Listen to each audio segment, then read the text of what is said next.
Hello there, Father Tyler Johnson here. Hope you're doing well. Yes, you saw the title of the video. It is clickbait, I will admit. I wanted you to click. I wanted you to watch. Subscribe to my channel.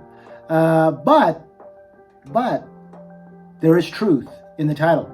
I am going to be correcting Father Mike Schmitz today because he just got something wrong.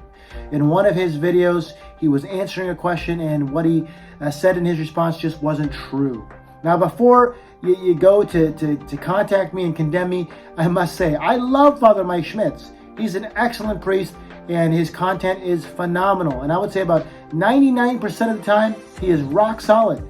But I saw something recently that it wasn't true. And I think I'd be doing a disservice to you if I let that go unchecked. So before I get into what it is he got wrong and all that, let's take a look at the video in question and just get some context. Do priests take a vow of poverty?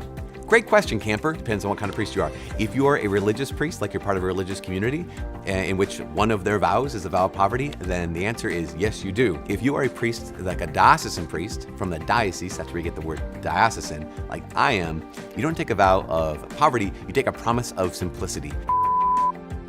So in this video, he is being asked questions from the internet about priests.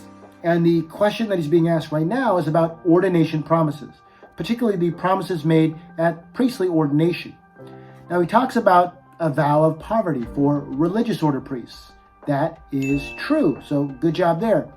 Then he starts to talk about a promise for diocesan priests, something to do with the promise of simplicity. Look at the video again.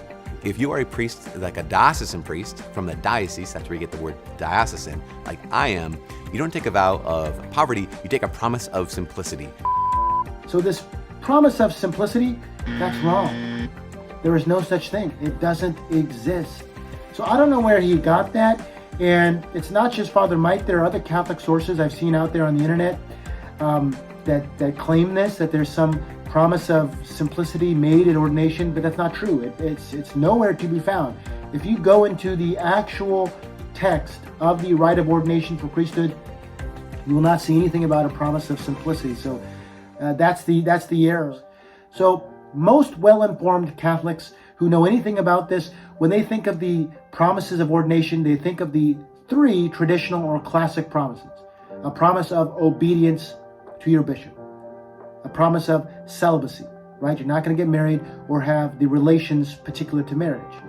And then a promise to pray faithfully the liturgy of the hours, the official prayer of the church. Now that's true. Those are the three kind of classic promises. However, the problem is most people just automatically attach those to priesthood ordination, which would be wrong because those three promises happen first and foremost at diaconate. So every man who becomes a priest, he is first ordained a deacon, probably 6 months or a year prior, and it's at diaconate ordination he will make those three promises.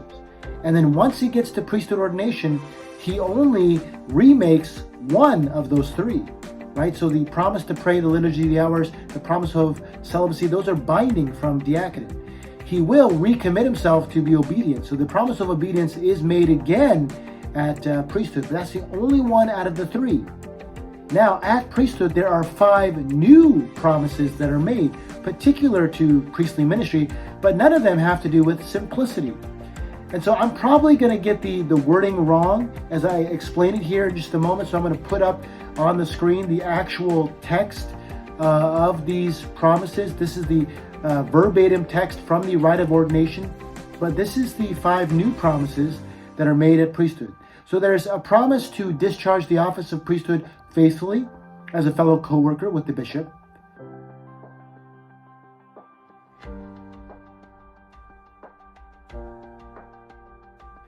There is a promise to exercise the ministry of the word worthily.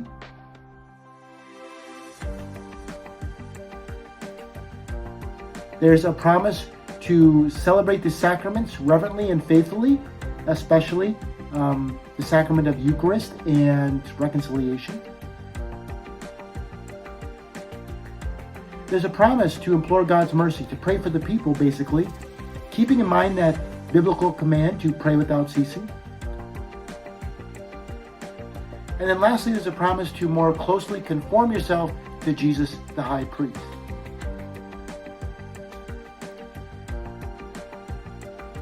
So while it is true that there is no formal promise of simplicity made at ordination, canon law of the Church does call clerics to a life of simplicity.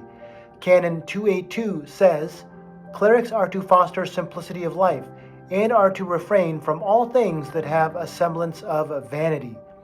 And so all Christians, it's part of the gospel message, along with priests, we are all called to live simply.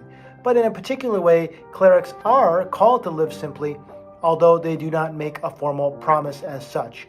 Thank you for watching. Please pray for me, pray for all great priests out there like Father Mike Schmitz, and pray for more vocations to the priesthood.